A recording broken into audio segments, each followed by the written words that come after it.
I have learned that creating a better life demands that you first value yourself and then secondly, consistently make quality decisions.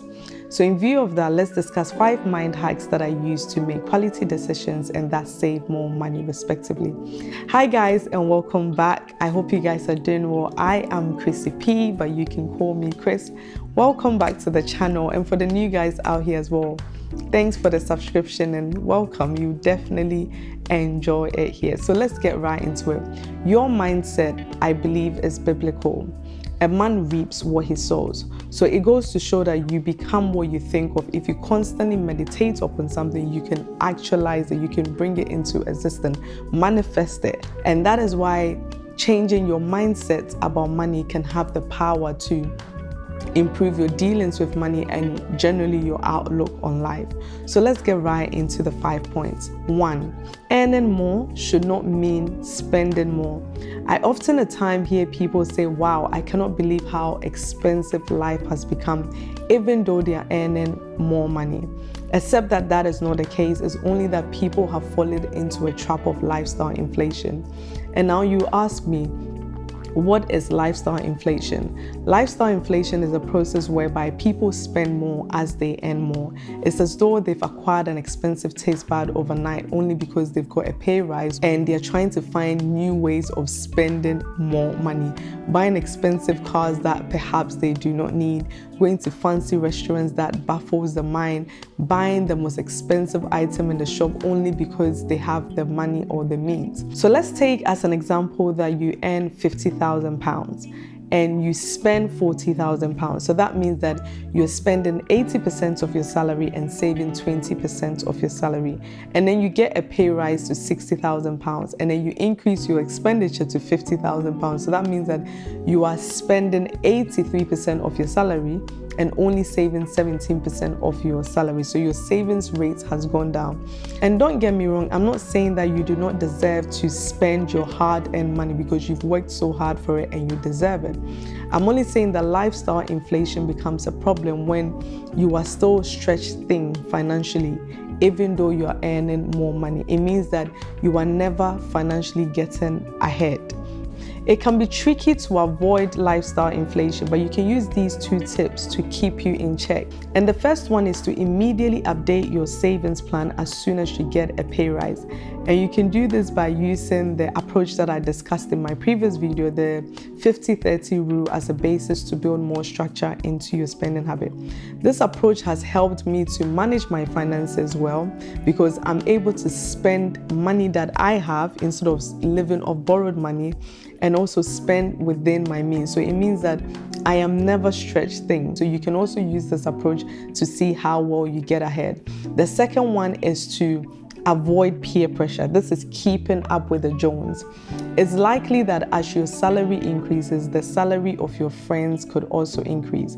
So if you're not mindful of this and the pressures of society, it will lead you to spend beyond your means and outside your financial comfort zone. But we always hear this saying that closed mouths don't get fed. So you should be comfortable enough to voice your financial goals to your connections, your friends and family, just so it would help you stay within your means, because then they know what you're working towards. And you can do this by suggesting alternative means to spending money. So instead of choosing an extravagant hotel during a holiday, you can go for a relatively good price Airbnb, which is equally going to do the same thing. 2, the 7-day rule. Retailers are very smart into tricking us to buy things that we do not need. They do this using various forms. 1, language, where they'll tell you 100 people have basketed this item, 2,000 people have liked this item, 50 people have bought this item in the last 24 hours.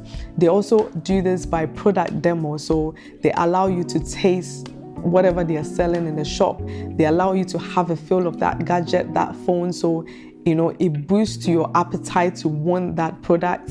They also use physical stimuli. So this is the calm music in the shops. When we go to the shops, like the big spaces where they put the mirrors there to make the place look very nice. I set myself a threshold. So this is a 7-day rule. So that means that if I want to buy something, I basket it and wait it out for 7 days. But if after the 7th day, I'm still eager to buy that item, what I tend to do is I add another 7 days to it, making it 14 days. So I wait out longer, especially if the product is expensive. If after the 14th day, I still want the item, then I go ahead and buy. If not, then I just forget it. That way I've saved money. Another way to curb impulse shopping is to buy when you are in the right mood. Because when you buy when you are sad or you are moody, you tend to want to reward yourself for how you're feeling. So you tend to buy more than you will need. A third way to curb impulse shopping as well is to price items based on the number of hours you will need to work in order to get that item. So let's take as an example, if you are trying to buy a shirt that is £50 and your rate is £12 an hour, how many hours do you need to work in order to buy that £50 top? Or if you are trying to buy £1,000 bag and your rate is £200 an hour, how many hours do you need to work in order to buy that bag? So if you look at things based on the hours you would need to work in order to buy that product, it would inform your decision as to whether you truly really need that product in the first place. 3, buy quality, cry once. Quality over quantity. And this is something I had to learn fast, because I believe when you buy quality, you save your time, you save your money, you save your energy, you improve your satisfaction and your overall happiness, even if the initial price is higher, because the apparent reason for buying quality is that you change the item less frequently, you get a better return on your investment, and the item lasts longer. And quality does not mean branded expensive item, because sometimes these items are only an indication of a price tag and not necessarily quality. I personally believe buying quality is an act of self-love, because you deserve the finest and best of things. And this does not only include materialistic things, but includes anything and everything you allow in or not. So this can equally be the jobs that you decide to take, the books that you decide to read, the connections that you decide to keep. But the bottom line is that quality would always give you more value than quantity. 4, time is money. I used to spend my time doing things that will not profit me. And when I talk about profit, I'm not talking about just monetary value, but I'm talking about anything that will not improve my productivity or my knowledge. And until I read this book, Wealth and Happiness, where Naval was basically saying that he doesn't even bother to return items that are worth less than his time.